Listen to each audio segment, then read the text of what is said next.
Welcome back to கலி cricketer. India versus England டே 2 preview வந்திருக்கோங்க. இயல்பு நிலைக்கு திரும்பிய இந்தியா. அதாவது பார்த்தீங்கன்னா 430க்கு 3 விக்கெட் இருந்தாங்க, 471க்கு ஆல் அவுட் ஆனாங்க. அங்கேருந்து இந்தியா வழக்கம் போல் சீட்டு கட்டு போல் சரிச்சிட்டாங்க. அதாவது one of the best fielder இந்த வேர்ல்டு லிஸ்ட்டில் ஜடேஜா இருப்பார். இந்தியன் பெஸ்ட் ஃபீல்டரில் ஜடேஜா இருக்காரு.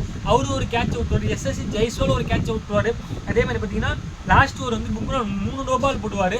அதில் ஒரு நோபாலில் ஹாரி ப்ரூக் அவுட் ஆவார். அது நோபாலாக போயிடுச்சுங்க. இந்தியன் பவுலர்ஸில் மொத்தம் 50 ஓவரில் பும்ரா மட்டும் 13 ஓவர் போட்டுருக்காரு. முகமது ஷமி 14 ஓவர் போட்டுருக்காங்க. பும்ராக்கு ஒர்க் லோடிங் ரொம்ப பெய்கிட்டு இருக்குங்க. பும்ரா மட்டும்தான் விக்கெட் எடுக்கணும்னா இந்தியன் டீம் பவுலர்ஸ் எதுக்கு இருக்காங்க அப்படிங்கிற கேள்வி எழும்புதுங்க. பேஸ்பால் இஸ் பேக் அப்படின்னு சொல்லலாம். எஸ், கிராலி வந்து உடனே அவுட் ஆகிட்டாலும் பென் டக்கட்டாக இருக்கட்டும், ஆர்லி பாப்பா இருக்கட்டும், ரூட்டாக இருக்கட்டும், அவங்களாம் அவங்க கேம் ஆடினாங்க. ரூட் துரதிருஷ்டவசமாக அவுட் ஆகிட்டாரு. அது பும்ரா போட்ட ஸ்பெஷல் டெலிவரியில் அவுட் ஆகிட்டாரு. பும்ரா மட்டும்தான் 3 விக்கெட் எடுத்திருக்காரு.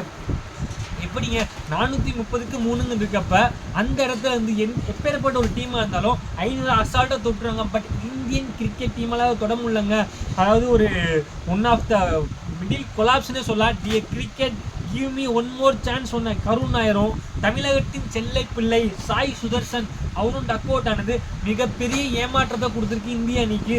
இதனால் அவங்க வந்து கழட்டி விடணும், அவங்க பிளேயிங் லெவலில் இருக்கக்கூடாதுன்னு சொல்ல மாட்டேன். எல்லாருக்கும் ஒரு பேட் டே வரும். அந்த பேட் டேல இந்த இன்னிங்ஸ் வந்து அமைஞ்சிருக்குங்க. சுமன் கில், ரிஷப் பண்ட் அண்ட் எஸ்எஸ்சி ஜெய்ஸ்வால் 100 மட்டும் இல்லைனா இந்தியா என்ன பொட்டலம் ஆயிருப்பாங்க. இந்த ஃப்ளாட் ட்ராக்ல கூட 430லேருந்து ஒரு 500 600 கன்வே பண்ணாது இந்தியாவால் இந்த சீரியஸ் நினைச்சு நிற்க முடியுமா?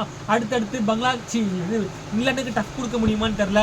இங்கிலாந்து வழக்கம் போல் அவங்க பேஸ்பால் ஆரம்பித்தாங்க. எஸ், கிராலி அவுட்டாக இருந்தாலும் பென் டக்கட் அற்புதமாக கிக்கி போட்டார்.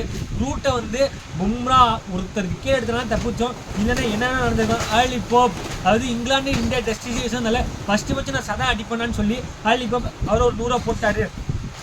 ரூக்கை சூப்பராக செட் பண்ணார் லாஸ்ட் ஓவரில். அந்த லாஸ்ட் ஓவரில் பார்த்தீங்கன்னா 4 நோபால் போட்டார். அதுதான் பும்ராவுக்கு ஒரு பெரிய மிஸ்டேக் ஆச்சு. அதில் முகமது சிராஜ் நல்லா கேட்ச் பிடிப்பார். அதாவது ஒரு கேட்சஸ்னால மேட்சஸ் வந்து வின் பண்ணலாம். T20 இருக்கட்டும், T10 இருக்கட்டும், ODI இருக்கட்டும், டெஸ்ட் கிரிக்கெட்லாம் நீங்கள் ஜெயிக்கணும்னு ஆசைப்பட்டீங்கன்னா கேட்சு பிடிக்கணுங்க.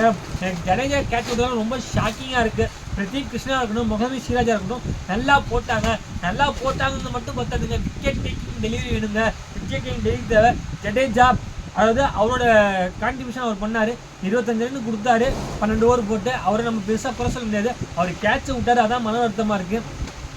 இதுலேருந்து இந்தியா எப்படி மீண்டு வர முடியும்? அதாவது இப்போ ட்ரையல் வேல் பார்த்தீங்கன்னா 260 இருக்குது. இங்கிலாந்து அதுலேருந்து அப்படி இருந்து 260க்கு மேலே ஒரு 100 ரன் அடித்தாலே இந்தியாவுக்கு ப்ரெஷர் ஆயிருங்க. இந்தியா என்ன பண்ணணும்? இங்கிலாந்து எனக்கு என்ன பண்ணாங்களோ அதே தாங்க இந்தியாவும் பண்ணணும். 430லேருந்து 40க்குள்ளே 7 விக்கெட் எடுத்த இங்கிலாந்து அதே மாதிரி இந்தியா பண்ணால் மட்டும்தான் இந்த மேட்ச்சில் கம்பேக் கொடுக்க முடியும். நான் நேற்று நாள் முடிவில் சொன்னேன் இங்கிலாந்து வந்து தோற்றுருவாங்களோ, இந்தியாவுக்கு தான் மேட்ச் சாதகமாக இருக்குது, மேட்சை ட்ராவை நோக்கி போகணும்னு சொல்லிட்டு.